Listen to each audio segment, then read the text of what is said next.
Buen día para todos, bienvenidos a este martes 26 de mayo, Día del Libro. Tenemos la presencia de César Sanguinetti. ¿Cómo estás, César? En 1816, Paula, ¿no? Damaso Antonio Larrañaga inauguraba la Biblioteca Nacional. Ay, qué bien. Y por eso se conmemora el Día del Libro.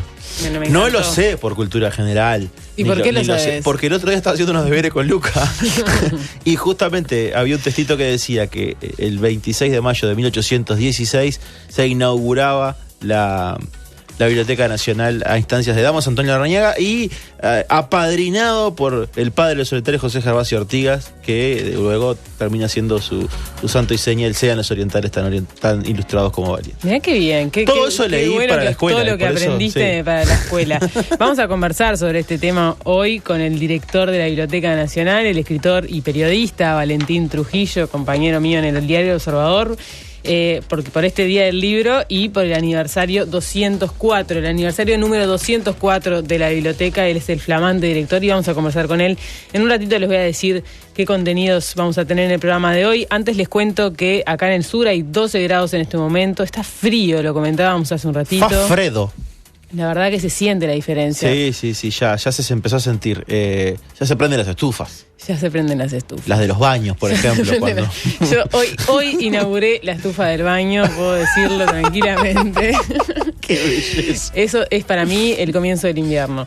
Bueno, es hoy como cuando termina cuando empieza el año, que termina el último ciclista, que este año no pasó. Viste que hay hitos en la vida de uno, ¿no? La prendida de la estufa de tu baño es el comienzo del invierno. Sí, esta vez se dio después del calientacamas, lo cual es raro. Todavía no puse calientacamas, pero ya prendí la estufa del baño. Nunca usé calientacamas, Pablo. No tengo ni idea de lo que es el calientacamas. Lo que te estás perdiendo, ¿sí? No tenés ni idea. Bueno, vos sos acalorado. Vos sos un tipo acalorado. Yo sufro de calor generalmente. No, sí. Para las personas que somos friolentas como yo, el calientacamas es el mejor invento de la humanidad. Siempre tengo miedo de quedar pegado con eso aparte.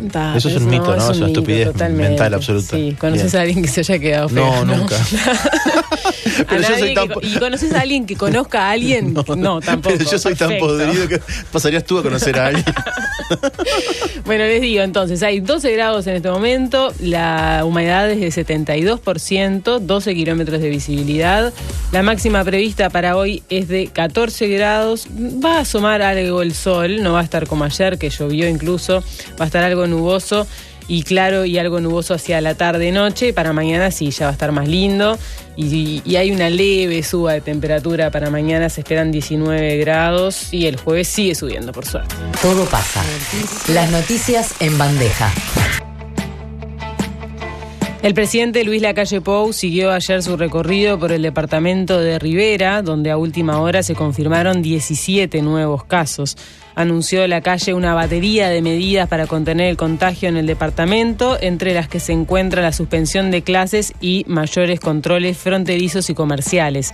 Además, luego de dialogar con su par brasileño, Jair Bolsonaro, anunció que se activará un acuerdo binacional de acciones sanitarias. Al regresar de Rivera, el presidente visitó anoche a Tabaré Vázquez en su casa del Prado. Cuando salía de la reunión, Lacalle Pou confirmó que hablaron sobre el documento elaborado por Vázquez y sus asesores, que contiene unas sugerencias y propuestas para el combate al nuevo coronavirus COVID-19 en Uruguay. Que dijo Lacalle Pou: tenemos algunas diferencias, pero vine a hablar con el expresidente de las coincidencias. Los senadores de la coalición multicolor y que integran la comisión especial de la Cámara Alta que discutió el proyecto de ley de urgente consideración anunciaron ayer los ajustes en el articulado del proyecto.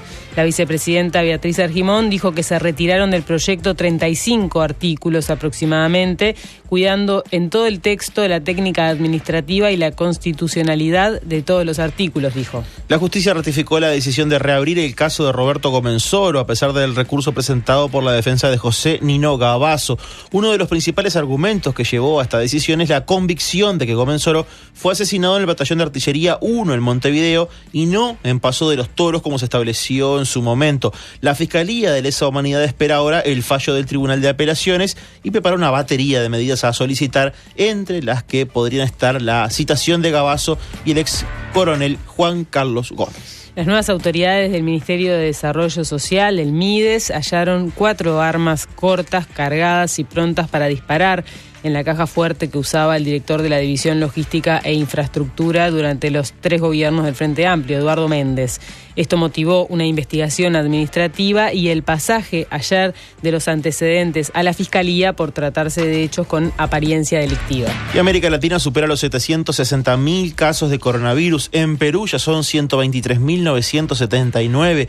Chile superó los 73.000 contagios, México los 70.000, en Ecuador hay más de 37.000 personas con el virus, Colombia roza los 22.000 y Brasil, epicentro de la pandemia, registra 374.000 casos y 23.473 decesos. Es el segundo país del mundo con más contagios, solo por detrás de Estados Unidos. De 7 a 10, todo pasa. Hoy vamos a estar charlando con la intendenta de Rivera, Alma Galup, por esta situación que se despertó en la frontera, especialmente en el crecimiento de Rivera, casos. impresionante. El foco de atención está puesto hoy ahí, así que vamos a tener el privilegio de hablar con ella. Y más tarde, como les decía, vamos a charlar con Valentín Trujillo, el director de la Biblioteca Nacional. Más tarde también conversaremos con Naira Hofmeister, que es nuestra corresponsal en Brasil. Hay de todo en Brasil para hablar con ella. Vamos ahora a contarles el resumen que publica todos los días el Sistema Nacional de Emergencias en relación a los nuevos casos. Actualiza los datos de COVID-19 en Uruguay. Ayer se registraron 18 casos nuevos respecto al domingo y 17 de esos 18 son en el departamento de Rivera. La cantidad de casos positivos desde el comienzo del brote ya asciende a 787. Los exámenes positivos llegaron a 935. En la última jornada se hicieron 549 exámenes, poco para lo que se venía haciendo, de los cuales 530 arrojaron un resultado negativo y 19 fueron positivos. De los casos confirmados por coronavirus desde el arranque del brote, en marzo se recuperaron 629 personas y 136 están ahora cursando la enfermedad. Hay 22 fallecidos. Un total de 5 personas están ahora en cuidados intensivos. Hay 104 casos confirmados en el personal de la salud. Desde la llegada de la enfermedad a Uruguay se hicieron 38.695 tests. Eso es el total. Y los departamentos en los que hay casos activos de coronavirus hoy son 6. Son Artigas, Canelones, Maldonado, Montevideo, Río Negro y Rivera, como decíamos recién. El informe agrega en relación a la situación de este departamento de Rivera que actualmente hay 29 casos activos. Hasta el momento todos los pacientes están controlados y en buen estado de salud, cursando la enfermedad en sus domicilios, registrándose solamente un paciente internado en sala común. Eso es lo que dice el SINAE. Y justamente el presidente Luis Lacalle Pou visitó el domingo el departamento de Rivera, preocupado por esa situación sanitaria en el departamento fronterizo con Brasil, un país que tiene muchísimos casos y muchísimas muertes, luego del surgimiento de 12 nuevos casos y 2 fallecimientos el pasado sábado. Este domingo no se registraron nuevos casos, pero la situación cambió el lunes con 17 casos nuevos. Ayer de mañana el presidente brindó una conferencia de prensa desde Rivera y confirmó que dialogó con su par brasileño, con Jair Bolsonaro, para aplicar un tratado binacional con acciones sanitarias conjuntas. Lacalle lo que dijo es que en la conversación con Bolsonaro hubo una preocupación recíproca por la situación de la frontera. Lo primero que hicimos en el día de hoy, o de las cuestiones más importantes, es hablar con el presidente Jair Bolsonaro.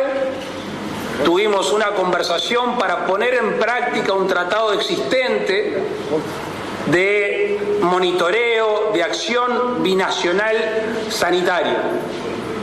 Hemos recibido el visto bueno del presidente brasileño para aplicar ese tratado.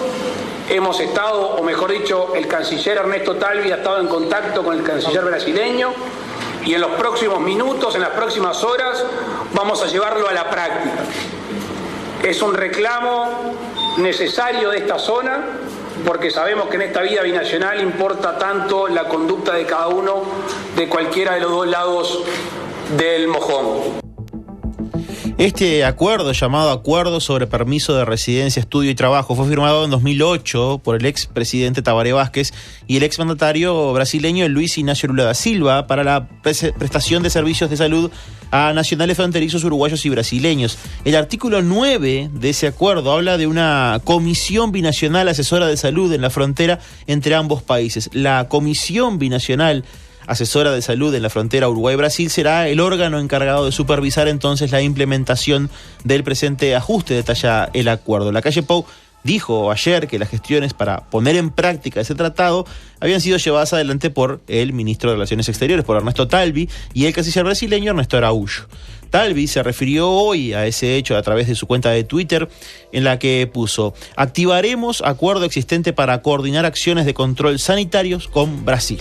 Y previo a esa conferencia que escuchábamos recién, a primera hora de ayer lunes, la calle se reunió con autoridades nacionales, departamentales y del Centro Coordinador de Emergencias Departamentales, el CECOED, para analizar la situación sanitaria. Esta reunión empezó a las 8:30 de la mañana y estuvieron presentes, por ejemplo, el secretario de la Presidencia, Álvaro Delgado, el ministro de Defensa, Javier García, la directora general del Ministerio de Salud Pública, en realidad es la directora de Coordinación, Karina Rando, el presidente de ACE, Leonardo Cipriani, estuvieron también la intendenta de Rivera, Alma Galup, el director de SECODE de Rivera, Gustavo Guedes, y el jefe departamental de policía, Wilfredo Rodríguez, entre otros que se pudieron ver allí. A la salida, además del diálogo con Bolsonaro, el presidente dijo que va a aplicar una batería de medidas para controlar la situación sanitaria allí. Entre ellas, el Ministerio de Salud Pública va a instalar barreras sanitarias en algunos puntos estratégicos de acceso a la ciudad de Rivera y se realizará un control militar carretero por parte del Ministerio de Defensa, impidiendo el paso, salvo, dijo, por razones justificadas. Por otro lado, le hemos pedido al Ministerio del Interior y al Ministerio de Defensa que se hagan cargo de alguna manera de tener piquetes migratorios, piquetes sanitarios. Hasta el día de hoy son 2. Vamos a agregar 2 más en la ciudad de Rivera, justamente para tratar de que sea lo menor posible el tránsito hacia adentro y hacia afuera de la capital departamental. La calle Pou anunció también que en la ciudad de Rivera no comenzarán las clases de acuerdo al calendario que se había previsto por el Consejo Directivo Central de la ANEP para todo el país, por lo menos hasta el 15 de junio. Vamos al mismo tiempo a suspender el inicio de clases previsto para el 1 y para el 15 de junio. Estamos con la Intendencia Departamental de Rivera, con la cual hemos tenido una muy buena reunión y se ha mostrado muy colaborativa para tener inspecciones en los distintos comercios de cualquier índole de la ciudad de Rivera. Y también dijo la calle que no habrá clausura de establecimientos comerciales, que era una de las preocupaciones de la gente de allí, pero sí se reevaluarán todas las medidas dentro de 15 días para saber si deben hacerse modificaciones. Decir ante alguna noticia que ha girado en los medios nacionales y departamentales que no va a haber clausura de establecimientos comerciales. Hace pocos instantes nos reunimos con la Cámara Comercial y le dijimos que esta medida, o mejor dicho, la ausencia de la medida de cierre, va a depender íntimamente de la conducta de los comercios. De la misma manera, esperamos esa conducta de los medios de transporte colectivo, donde el distanciamiento físico, donde el tapaboca, donde la higiene va a ser fundamental para poder sostener y controlar el virus. Otra de las medidas que se tomará es el chequeo sanitario, fiebre o síntomas respiratorios a los pasajeros de ómnibus interdepartamentales y se va a controlar el uso obligatorio del tapaboca para el viaje. Por último, se anunció que la Administración de los Servicios de Salud del Estado, ACE, más conocida como ACE, y el Instituto Nacional de Estadísticas van a realizar unos 1000 hisopados de forma aleatoria a la población de la ciudad de Rivera entre el martes y el jueves. Para tener una noción más acabada de la situación de la capital departamental de Rivera, en estos días hasta el jueves se van a hacer en el entorno de 1100 test aleatorios tomados por manzana que nos ha suministrado el INE y ya se van a poner en práctica en los próximos tiempos. Ayer, a última hora, tras conocerse los 17 nuevos casos en el departamento, las autoridades sanitarias brindaron una conferencia de prensa donde explicaron que esta cantidad de casos se generó a raíz de 3 focos que ya están identificados. El director de salud, Carlos Arries, aseguró que los contagios, a su vez, provienen de reuniones religiosas. Y bueno, entonces llegamos a detectar que estos 3 focos tienen un vínculo común a través de una reunión religiosa. Ese es un dato que queremos recalcar, es un dato que las cosas no se dan por casualidad, sino que tienen una explicación científica y aquí está, la hemos detectado y bueno, y volvemos al concepto de que la población de Rivera, la conciencia y la responsabilidad de todos los ciudadanos es fundamental en el protagonismo de evitar la diseminación de esta enfermedad. Impresionante lo de la reunión religiosa. Me quedé pensando que si bien supuestamente están prohibidas las reuniones religiosas, de hecho la Iglesia Católica sé que viene pidiendo hace tiempo que se pueda retomar de alguna manera, y bueno, y en este contexto uno piensa que no se están dando, pero se ve que sí, porque dos de los primeros casos de fallecidos acá en Uruguay fueron justamente de una pareja que participó de una celebración religiosa, pero fue muy en el límite de los primeros casos. Sí. Y ellos no sabían, eran de Parque del Plata, murieron los dos, un hombre de 68 y una mujer de 66, si no me acuerdo mal, y los dos habían participado de esa reunión religiosa, no sé de qué congregación, pero bueno, eso fue el arranque. Ahora llama la atención. En muchos países han ocurrido cosas así. Por ejemplo, recién recordábamos que en Corea del Sur, por ejemplo, fue una reunión religiosa y una supercontagiadora la que empezó el foco más poderoso de aquella paciente número 31. Es verdad. La mujer 31. Ahí va. Entonces, se ha dado, bueno, en Brasil también hay muchas reuniones religiosas, sobre todo de evangelistas, que también han costado mucho de suspenderse y de controlarse, claro, en algunos estados de Brasil. Y son supercontagiadores también, son lugares donde se da para muchos contagios, porque son lugares donde está la gente sentada, muy cerca, muy próxima, con diálogos, con todo lo que sabemos. Y con mucho contacto físico. En las ceremonias evangélicas hay mucho contacto físico. Bueno, anoche, después de volver de Rivera, la calle Pou se fue hasta la casa de Tabaré Vázquez, ahí en el Prado. El presidente y el expresidente conversaron sobre la salida de la pandemia y sobre aquel documento. ¿Se acuerdan que el líder del Frente Amplio, el expresidente Vázquez, le hizo llegar a la calle semanas atrás con algunas sugerencias? Vázquez y la calle Pou se sacaron una foto ahí en la puerta de la casa de Vázquez, ambos con tapabocas, la calle con el documento en la mano y Vázquez con el pulgar para arriba. Y esa foto circuló mucho anoche, mucha gente la celebró, por supuesto, y después la calle dio una rueda de prensa en la que dijo que hubo más coincidencias que diferencias. Hasta recién era una visita privada al expresidente.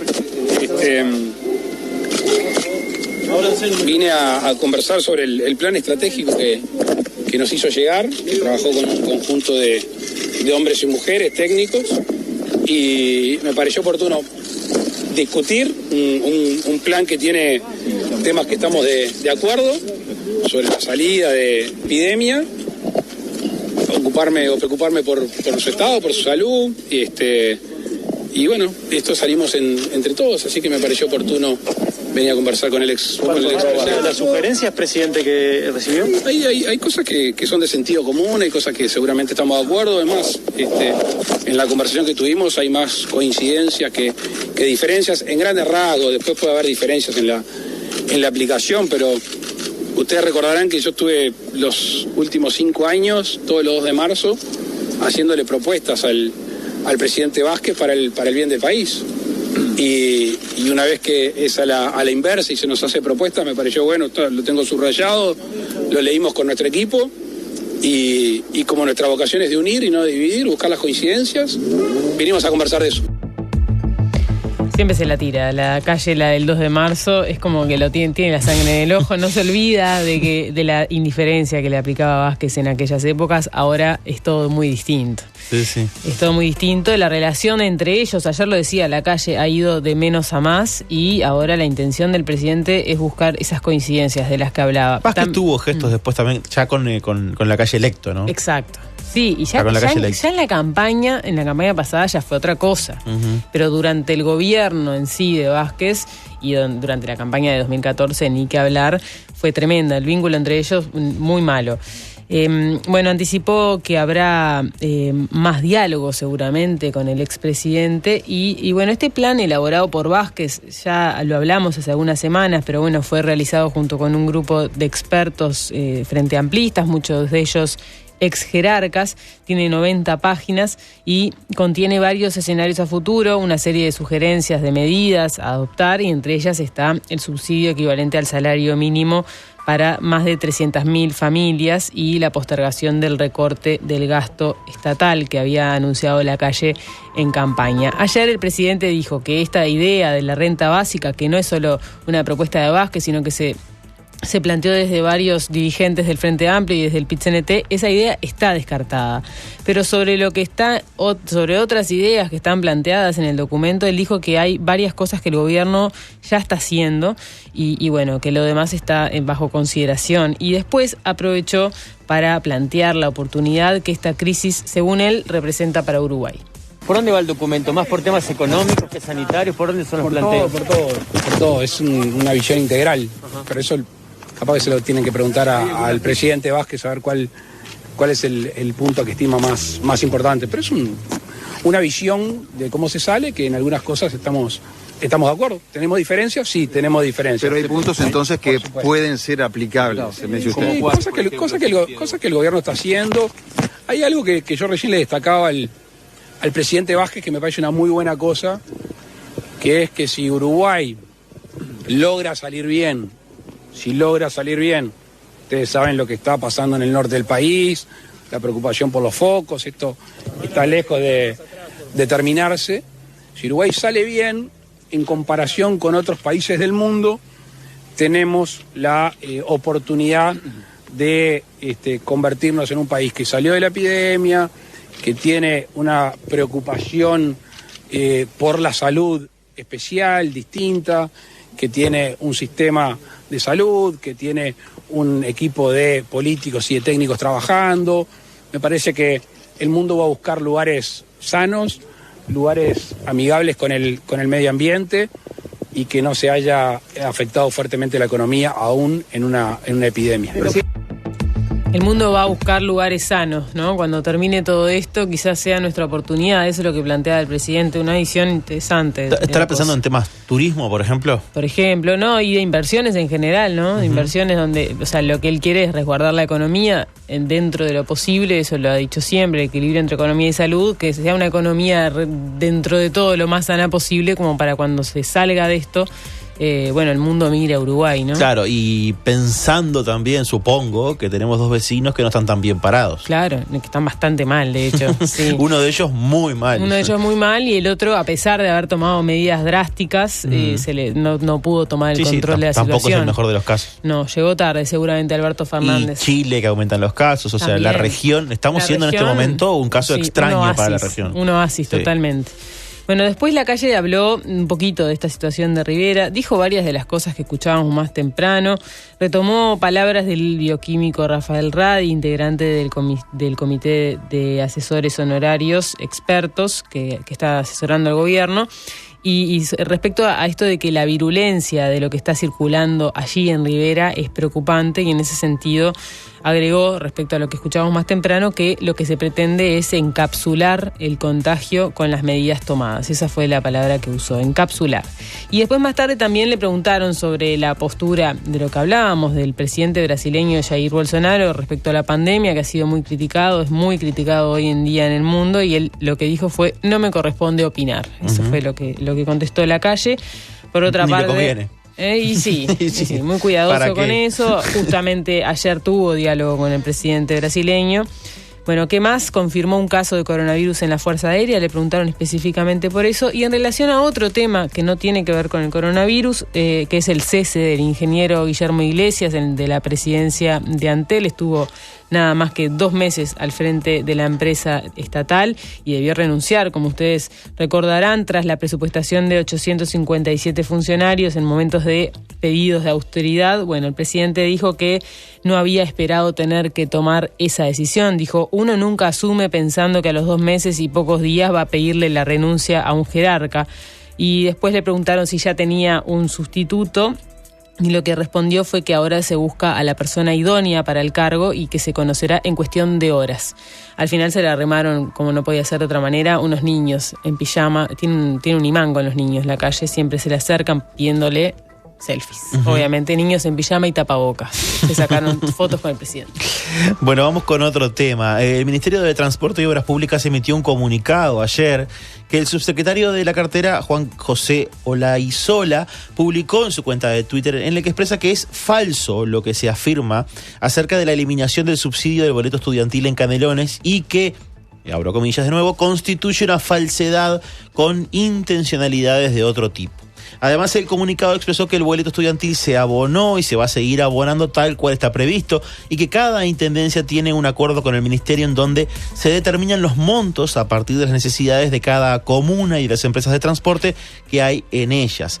Previamente, el director de tránsito de la Intendencia de Canelones, Marcelo Metediera, me costó le dijo a la emisora M24 que el boleto de estudiantes para Canelones y gran parte del área metropolitana corre peligro y aseguró que los ministerios de Transporte y de Economía no reconocen unos 2.300.000 pesos de un subsidio, de un total de 6.300.000 correspondientes a ese subsidio del boleto estudiantil de 2019 en adelante. El comunicado del ministerio explica que en el caso de Canelones, el departamento venía recibiendo una cifra superior a los 4 millones de pesos por fuera de lo establecido, por lo que se decidió analizar con detalle cuál es la cantidad de alumnos que terminan usufructuando ese beneficio y así determinar esa cifra exacta. El comunicado agrega, por otro lado, que en marzo y en abril de este año el ministerio pagará un ficto por concepto de subsidio al boleto de estudiantes, ya que no hubo circulación de estos por la suspensión de las clases, obviamente, respetando el acuerdo anteriormente realizado y abonando hasta 4 millones de pesos. Así que dichos y contradichos en este tema del boleto estudiantil en Canelones. Seguimos desarrollando noticias. Les contamos que las nuevas autoridades del MIDES hallaron 4 armas cortas cargadas, prontas para disparar. Esto fue en la caja fuerte de un director anterior del gobierno pasado, el director de la División Logística e Infraestructura, Eduardo Méndez. Fue director durante los 3 periodos del Frente Amplio. Y bueno, esto lo informaba el programa Santo y Seña de Canal 4 el domingo, pero siguió avanzando, porque ahora les voy a contar, las libretas de propiedad estaban vencidas desde 2009, no estaban a nombre de Méndez, y el MIDES inició una investigación administrativa para ver un poco cuál es la explicación que hay detrás de este hallazgo y la novedad en relación a lo que pasó, a lo que comentaba, a lo que informaba Santo y Seña el domingo, es que se va a presentar una denuncia penal. Ayer el director general de Secretaría del MIDES, Nicolás Martinelli, dijo en definitiva que la investigación administrativa terminó ya el viernes y que por ser un hecho de apariencia delictiva se derivó el tema a Fiscalía. Así lo explicó Martinelli. Las armas estaban en una caja dentro de una bóveda, estaban cargadas y en algunos casos las armas estaban gatilladas, prontas para disparar. La persona que los encontró, que tiene manejo por sus estudios militares, procedió rápidamente a descargar esas armas y volver a resguardarlas en la caja fuerte, dando noticia entonces a la Dirección General del hecho, para que pudiéramos proceder con la investigación administrativa. El propietario de esas armas es el Banco de Crédito. Eran armas que fueron dadas como parte del inventario al Ministerio de Desarrollo Social.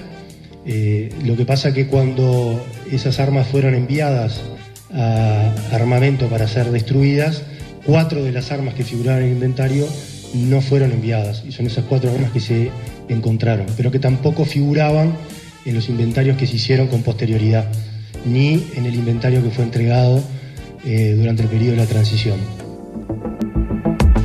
Las armas que se encontraron eran 3 revólveres Rossi calibre 38 y una pistola semiautomática MAV calibre 7.65. Los revólveres tenían 11 balas cargadas entre las 3 y la pistola tenía 6 balas. Méndez había salido de licencia en una situación de mucha polémica porque la división que él dirigía es una de las que está en el ojo de la tormenta, digamos, por las auditorías que se van a realizar. Él, antes de que asumiera el gobierno actual, ya se tomó licencia con vistas de jubilarse. La verdad es que no ha estado en la transición, es una persona que generó mucha resistencia entre los dirigentes blancos actuales. Y este es el trasfondo en el que se encuentran estas armas, ¿no? Dejó su lugar entonces en diciembre de 2019. Y quien quedó en su lugar es María Delfino, directora interina de esa división. Las autoridades ministeriales que encabeza Pablo Bartol designaron al nacionalista Raúl Quijano al frente de esta división de logística. Él fue quien hizo la transición con María Delfino. Cuando ella le presentó el despacho, le entregó las llaves de la caja fuerte, le mostró una caja de madera que había dentro y que contenía las 4 armas. Y dada la formación que tuvo Quijano en la Armada Nacional, además de que es contador, él verificó que las armas estaban cargadas, sin seguros y prontas para disparar. Y ahí fue que se difundió esta noticia. Todo pasa, 4ª temporada. Mariano López, Paula Barquet, Delmir Infante y Nicolás Delgado. 4ª temporada.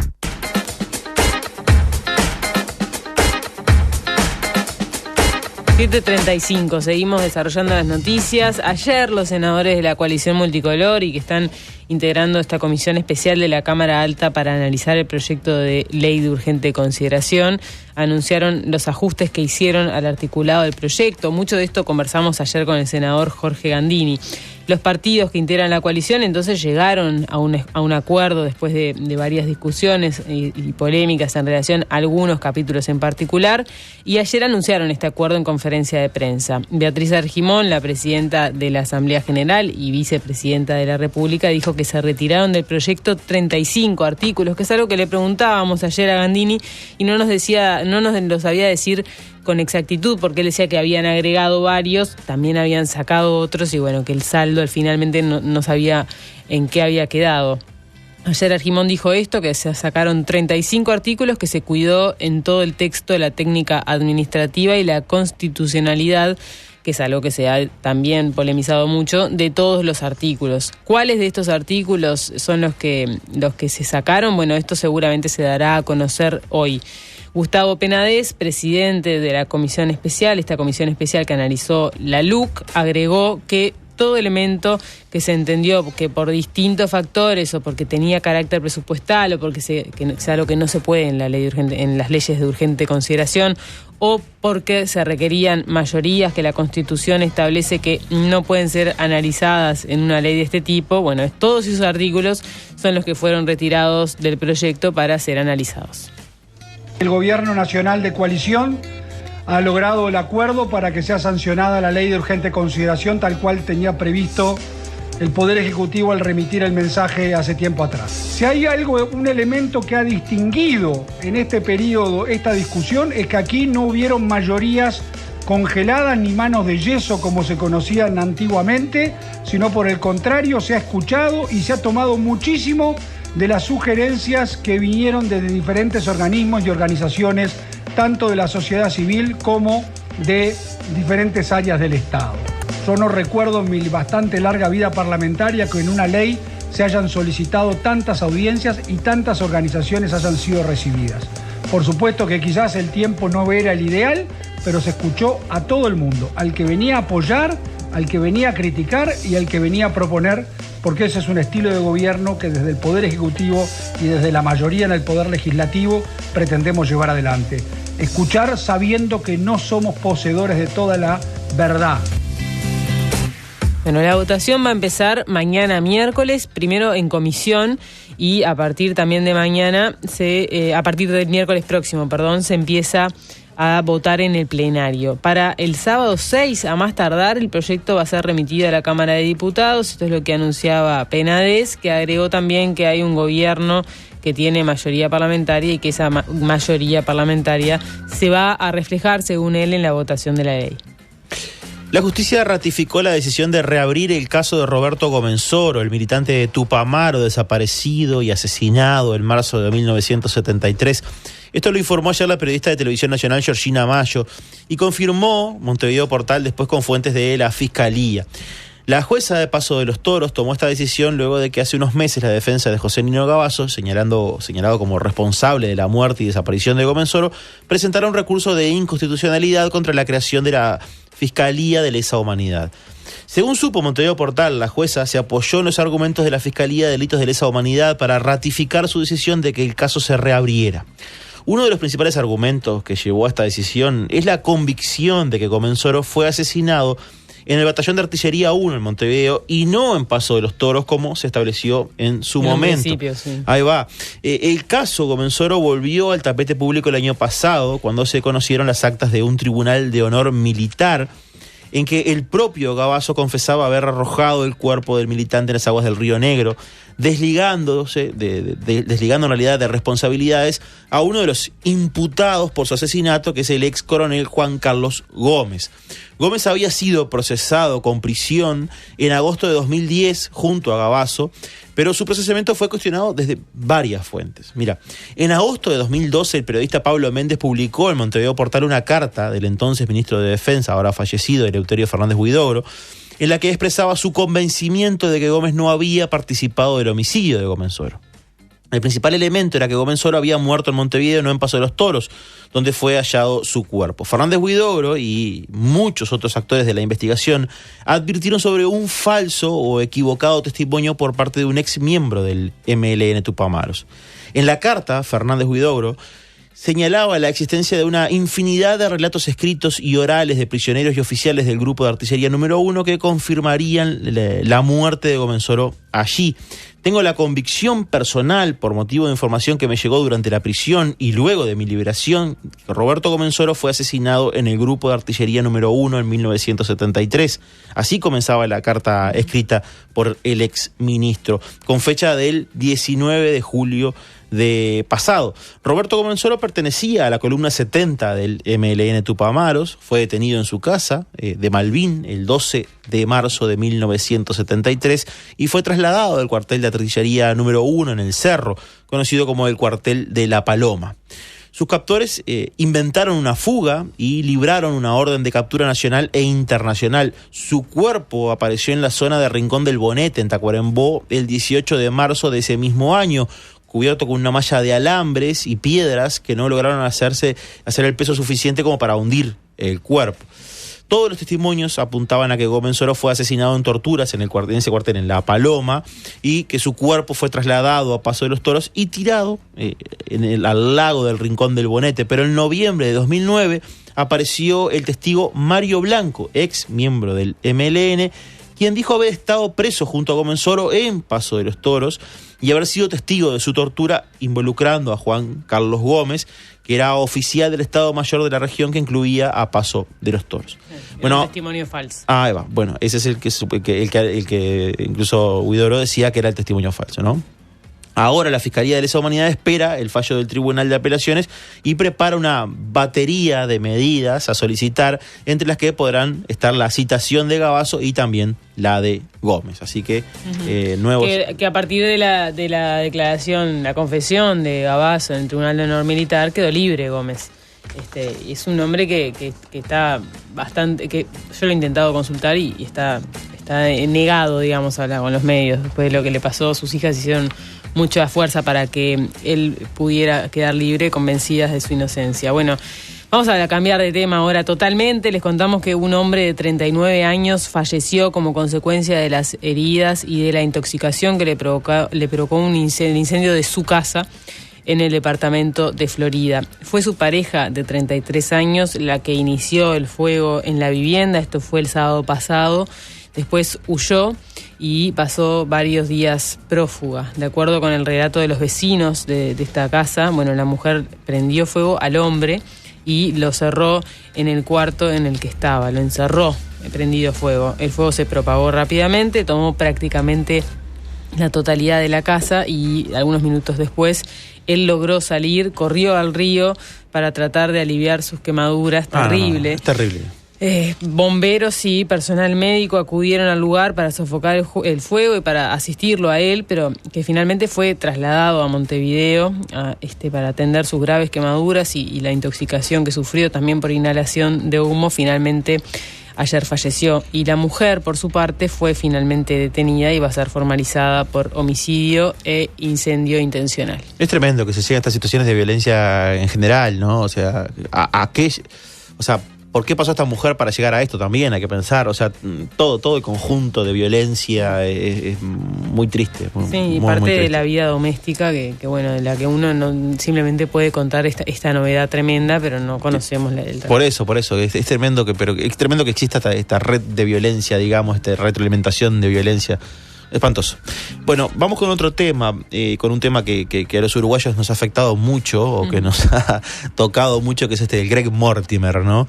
Porque hay 9 tripulantes del crucero que tenían el nuevo coronavirus y dieron negativo en el último test realizado en las últimas horas. Esas personas fueron trasladadas a otra zona del mismo hotel en el que estaban, ese hotel de Rivera y Julio César, y están alojadas allí hace 2 semanas, cuando fueron evacuadas del barco. De este grupo quedan aún 27 tripulantes del crucero con resultado positivo de COVID-19. Después hay otro hotel en Punta Carretas donde están alojados los tripulantes que no tenían el nuevo coronavirus.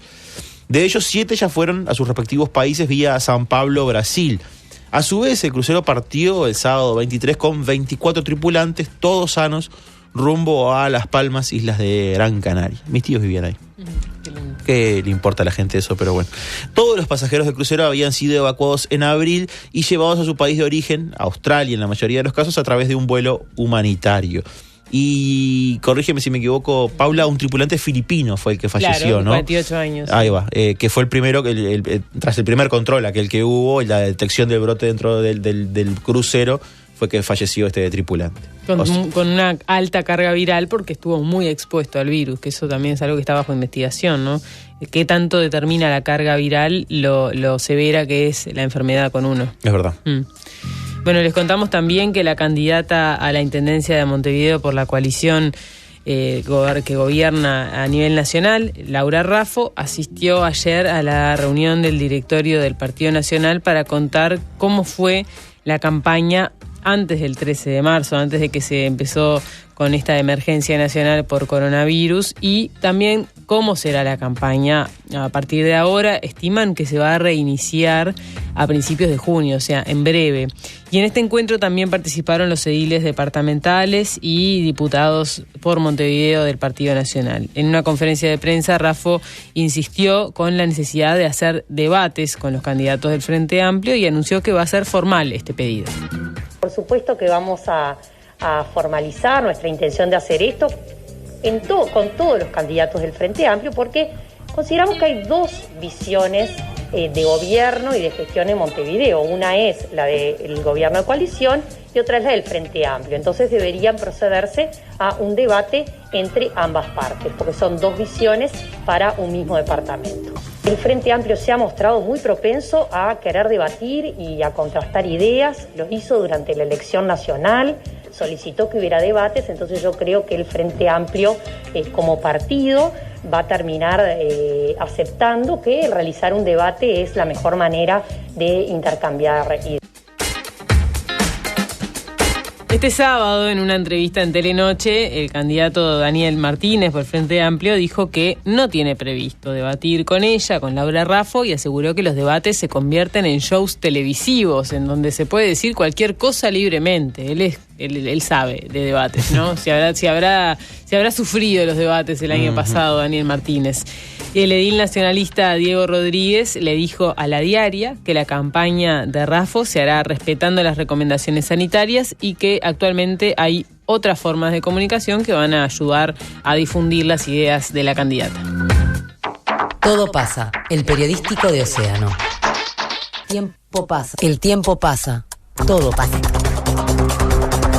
Ayer anunciamos que iba a haber vientos fuertes. Esto era lo que se estaba previendo para la noche, sobre todo, y vos me decís que sí, que efectivamente lo sentiste. Sí, un par de veces me levanté a la puerta pensando que me entraban. Mira. Así de, sí, porque viste el típico viento que hace la puerta. Sí, que te hace que la puerta se golpee. Sí. Yo sentí mucho frío y algo de viento, pero no tanto como se había anunciado, o por lo menos como se preveía que podía llegar a pasar. No sé si era tan intenso como tirar un árbol, pero que se sentía.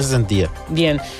Hoy el pronóstico, si uno mira todo el país, no hay nada de lluvia y algo de viento puede llegar a haber, pero esta situación quedó atrás. Ahora en el sur hay casi 12 grados y el cielo está nuboso, hay 74% de humedad y 12 kilómetros de visibilidad. Como les decía más temprano, la máxima prevista para hoy martes es de 14, poco más, o sea, no va a mejorar demasiado de la situación de la temperatura y va a estar algo nuboso, claro, y algo nuboso durante todo el día. Para mañana la mínima baja, pues la mínima de hoy martes fue de 12 según Inumet, o sea, estamos en la mínima ahora, casi igual durante todo el día, pero mañana la diferencia va a ser mayor.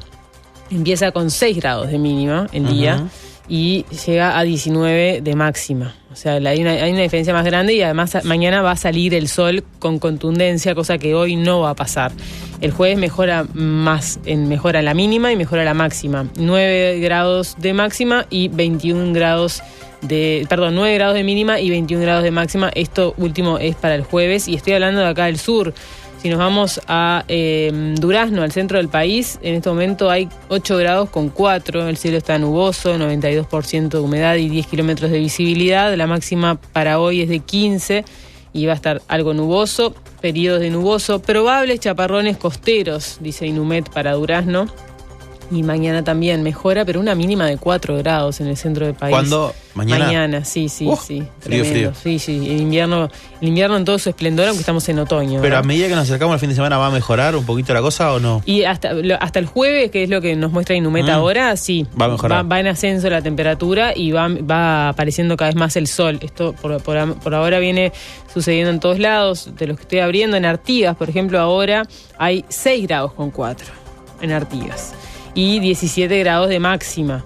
Para mañana 3 de mínima y 19 de máxima. Y para el jueves 5 de mínima y 21 grados de máxima. No hay lluvias en ningún lugar del país en el horizonte de acá a 3 días. El enólogo Ricardo Cabrera, que asumió ayer, el 25 de mayo, ayer lunes 25, como presidente del Instituto Nacional de Vitivinicultura, el INAVI, manifestó el sábado en el programa Agenda Abierta de Radio Carve que el foco de su gestión va a estar en eliminar la tolerancia cero del alcohol. En diciembre de 2015 fue el entonces presidente Tabaré Vázquez el que promulgó la ley 19.360, esta ley que modificó la normativa en la que se permitía a los conductores manejar con una concentración de alcohol inferior a 0,3 gramos por litro de sangre. A partir de la entrada en vigencia de esta ley que les comento, el nivel de alcohol se redujo, como ustedes saben, a 0 gramos por litro de sangre. Y Cabrera, el flamante director del INAVI, dijo que entiende que esta medida ha hecho mucho daño para productores y bodegueros y ha privado a los consumidores de la copa de vino diaria sin culpas, tanto en eventos como en salidas y en la propia casa, y ha sido un problema.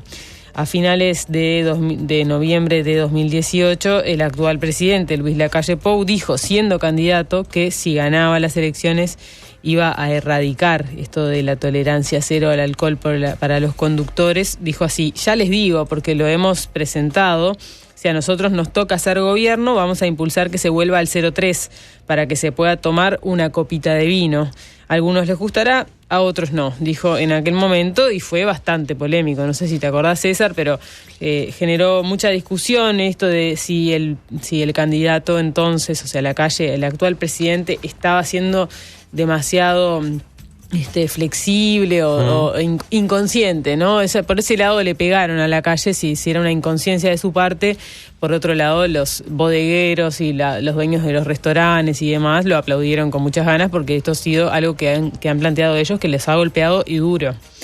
El enólogo y actual presidente del INAVI también expresó que la nueva normalidad se debe encarar buscando la transformación de los viñedos y de las bodegas, con planes de reconversión y con una profesionalización del sector sector y el instituto.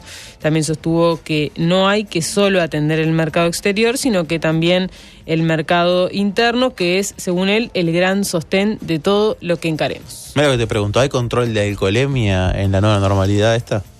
Hasta ahora, a mí nunca me pararon. Nunca, jamás por alcoholemia. Pero yo no he visto nada. He visto muy poco control de tránsito en general. También, por eso ¿no? Pensaba desde ese lugar.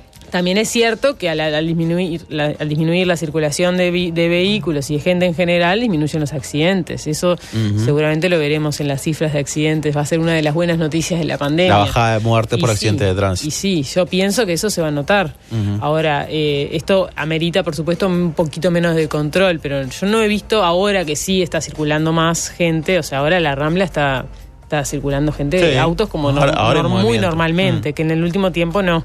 Así que bueno, supongo que eso se estará retomando. Vamos con otro tema, vamos con el coronavirus en el mundo, pero sobre todo en esta zona, porque América atraviesa un momento bastante álgido de la pandemia. Estados Unidos es el foco rojo de la enfermedad en el mundo, registra más de 1.600.000 personas con el nuevo coronavirus y los muertos son 98.223. Seguramente hoy Estados Unidos pase esa cifra, ese mojón triste de 100.000 muertos por coronavirus. América Latina supera los 760.000 casos de coronavirus. En Perú son 123.979, Chile tiene más de 73.000 casos, México tiene más de 70.000. Ecuador tiene más de 37.000 casos. Me llamó la atención sobre todo lo de Perú, que dijimos al principio, más de 120.000. Colombia roza los 22.000 y Colombia está por levantar las medidas de confinamiento la semana que viene. Sí, y bueno, eso te iba a decir, todos países que han aplicado confinamiento obligatorio y muchos de ellos y muy estricto en algunos casos. Severo, con medidas, con militares controlando y sancionando. Yo leí el otro día sobre todo el caso de Perú, porque Perú es uno de los que lo ha aplicado en forma más fuerte. Pero ¿qué pasa? La informalidad en Perú a nivel laboral es casi del 70%. O sea, un 70% de quienes trabajan en Perú lo hacen en el sector informal, el negro, como decimos mal y pronto. Entonces hay mucha gente que vive en el día a día, que no tiene un sueldo, que no tiene un seguro de desempleo para poder confinarse. Entonces mucha gente no respetó esas medidas y tuvo que salir a hacer al parar la olla todos los días. Y eso se ve reflejado en estas cifras, ¿no? Me quedé en Brasil, que es el epicentro de la pandemia, que registra 374.000 casos y 23.473 fallecimientos, decesos. Es el segundo país del mundo con más contagios, solo por detrás entonces de Estados Unidos. Y tuvo Brasil 807 muertes en las últimas 24 horas por coronavirus. Entre que digo todo esto, intento poner el mute de la computadora para que no caigan los mensajes y ahí lo logré. En plena reapertura de varios estados en Brasil y pese a la presión del presidente Jair Bolsonaro para que se abra, para que se termine con la cuarentena, uno de los expertos que asesora al gobierno de San Pablo pidió ayer que al revés, que se endurezca la cuarentena. San Pablo es la región más que tiene el brote más poderoso, digamos, más fuerte, y también es el centro económico de Brasil y donde se dan la mayoría de los casos. Y por otro lado, en Chile, a horas de que se confirmara el primer caso en el gobierno chileno de coronavirus, se recibió la noticia de un segundo integrante del gabinete de Sebastián Piñera infectado por coronavirus. Mirá, ¿quién es? En este caso es Juan Carlos Jovet, que es el ministro de Energía, tiene 44 años y el comunicado dice que no ha tenido contacto directo con el presidente Sebastián Piñera ni con otros miembros del gabinete en los últimos días, pero bueno, hay que ver cuáles son esos últimos días, porque es tan grande el periodo de incubación, puede ser que hay que ver cuáles son esos días. Bueno, anunció positivo de COVID-19 y ese anuncio llega después de que otro integrante del gabinete de Piñera también resultara infectado con el coronavirus. En ese caso, Alfredo Moreno, el ministro de Obras Públicas, que estaba aislado desde el viernes y el lunes dio positivo en los test de COVID-19. Me quedé pensando en Brasil, vos hablabas del estado de San Pablo y yo pensaba en el estado de Río Grande do Sul, que es el que más nos importa. Pega más cerca, sin duda. Ayer Santa Catarina y Río Grande nos deberían preocupar. Ahí va. Ayer había una nota interesante en el portal de Tu Noticiero, César. Gran que noticia. Sos dueño, ¿verdad? en subrayado. Un mapa de Río Grande do Sul en el que aparece en colores cómo está la situación de la pandemia en ese estado. Y se ve que sobre la frontera uruguaya para nuestra tranquilidad o algo así, no está lo peor, ¿no? Lo rojo no está pegado a la frontera. Podemos decir que la situación ahí en Artigas, en Rivera y demás, es amarilla, ¿no? En el semáforo, en los colores del semáforo es amarilla, y después lo que viene, si seguimos hacia el norte, es verde. Lo rojo está concentrado, si miramos el estado de Río Grande do Sul, sobre el noreste, digamos, del estado. No nos da tranquilidad para nada, pero bueno, podría ser peor. Por lo menos. Todo pasa, cuarta temporada. César Sanguinetti, Fernando Pereira, Mario Bardanca y Nicolás Bagatini. Las columnas en Todo pasa.